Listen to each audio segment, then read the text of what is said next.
Hi guys, welcome to my YouTube channel. My name is Noah McClay and I am Movie Guide 101, here to help you guide you for the world of entertainment and film. So this is kind of a passion of mine. Movies have been a passion of mine since about the 6th grade. I love film. I became fascinated at that age with all the things in which it could do. And yes, we all love movies as a kid, but I started to realize the amount of potential and infinite possibilities film could offer, the amount of emotions it can make you feel, the amount of different genres it could cover, whether it's drama or horror or comedy or animated or anime, the amount of ground it could cover with people and how much it can connect stories together and bring real life and imaginary events onto the screen. And I just think it's a great way to tell so many different things. There's so many technical things about it, whether it's the film's soundtrack or whether it's the acting or whether it's the directing or the screenwriting. There's so many great things about film. And my father was a big reason for that. We love to watch movies. We're both movie buffs. And I realized I love helping people. And I think a big thing for me is that there are thousands of great movies out there that people do not know about. And I think it's important to kind of get that point out there. And my goal, my job here, I think, ultimately, is to give you a range of movies that you may have not seen, that you're interested in, or maybe you've never heard of. And you go and it fits kind of what you're looking for. I'm not going to spoil movies for you, but I am going to give you a rundown kind of what it offers. And you can go and enjoy the experience.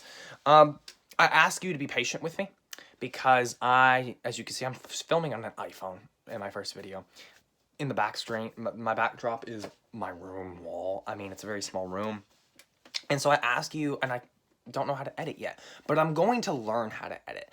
I'm going to get a better backdrop. I'm going to get a better camera, a microphone. I plan on doing these things in the future. So I ask you to be patient with me. And kind of as my YouTube channel grows, I'll grow as a reviewer. So let's get to the review. This is Frozen review. Frozen came out in 2013. It is directed by Chris Buck, who also did Tarzan, and Jennifer Lee, and it stars mainly Kristen Bell, Idina Menzel, and Josh Gad, along with other roles as well. When Frozen came out, it was a huge deal. I remember being in 6th grade, and I just remember everybody absolutely loving it when it first came out. The songs were the biggest thing about the film. The soundtrack was in your ear constantly.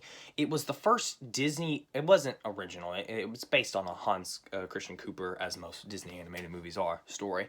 But it basically was the first original Disney movie outside of Pixar Disney animated had done in forever. Now, yes, that was big. Let me clarify that, because Tangled and Princess and the Frog are fantastic films. Better films than Frozen. Controversial take. But they weren't huge like this one. This was the first huge cultural film. There was memorabilia. There was toys. There was all kinds of things with this movie. And it received critical acclaim. And it won Best Song at the Academy Awards, Best Animated Feature. And with all the hype came almost an equal amount of backlash. There were a lot of people who called this movie overrated. A lot of people who instantly picked this film apart. A lot of people who just did not enjoy the movie at all. And it became a fun film to kind of hate on. And yes, Let It Go being played 5 billion times on the radio did not help that at all. So where do I fall on the scale? I'll tell you kind of at the end of the review. See if you can figure it out, though. So, what Frozen has going for it, for starters, it is one of the most beautifully animated movies I've ever seen, and I do not say that lightly. The film looks gorgeous. The CGI is stunning. I remember I rewatched this to do this review, and even then I was like, my goodness, 6 years later, and the CGI stands up fantastically. It looks stunning. The snowy kingdom is beautifully portrayed. The color contrast is wonderful. Her powers, I didn't get into the story, I'll tell that in a minute, but her powers are beautifully shown. And ultimately, it helps create this world. So the story, to summarize it without spoiling it really quickly, is there are two princesses, Anna and Elsa, and one of them the older sister has powers. Their parents tragically die in like the first 10 minutes of the movie. And they're trying to conceal Elsa's powers, and so she's a normal person. But these snowy powers, because they feel like it will not be received well amongst the people. And Anna, the younger sister, is much more carefree, and she can do what she wants, and it's a beautiful day, and the world's bright and sunny for her. And, okay, and so the other thing the movie has going for it is the soundtrack. Yes, Let It Go's overplayed. It's still a great song, though. But the whole soundtrack is vibrant. It's energy. It actually does a better job than the actual dialogue at illustrating themes in the movie, which is kind of sad in the dialogues part. But the soundtrack, every single song just about, is memorable. It's fun and energetic and beautifully told within the films. And yes, it is a fantastic soundtrack, I think. So let's get to the other aspects of Frozen. The direction itself is wonderful, and as I stated, the film looks beautiful. But I would say what the directors fail most on is really getting Elsa and Anna's chemistry. They're not in the movie together enough, for starters. They have one scene in the beginning, and then they separate for most of the movie. And when they come back at the end, it's supposed to be this big emotional impact, and it's like, no, sure. Sure, we'll go with that. But it does not pay off as much as they want it to pay off. Another flaw with the movie for me is the fact that when you watch it, it's just, the story's kind of underwhelming. It has so much potential, but yet it doesn't quite pay off as much as it should. And the film, I don't really think it explores enough on Elsa's inner turmoil. And it tries to, but her story is really fascinating. And I think it's a great theme for kids in terms of this girl who's being told that she's different and she feels bad for being different, but in actuality it's very important to be different, and yet it doesn't really focus on that enough. In fact, we focus mostly on Anna, who has a good story.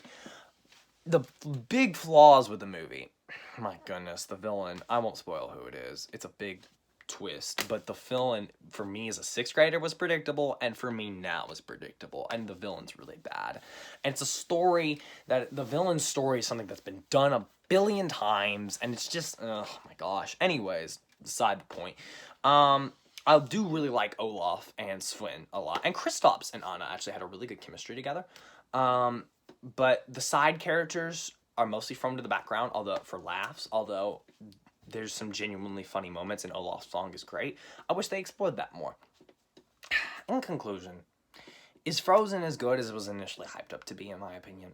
No, I don't think so. But Frozen is a kid's movie, and what it tries to do, it succeeds at entertain kids. Frozen does a wonderful job with its songs and to look great, and to have interesting enough characters to keep the kids interested.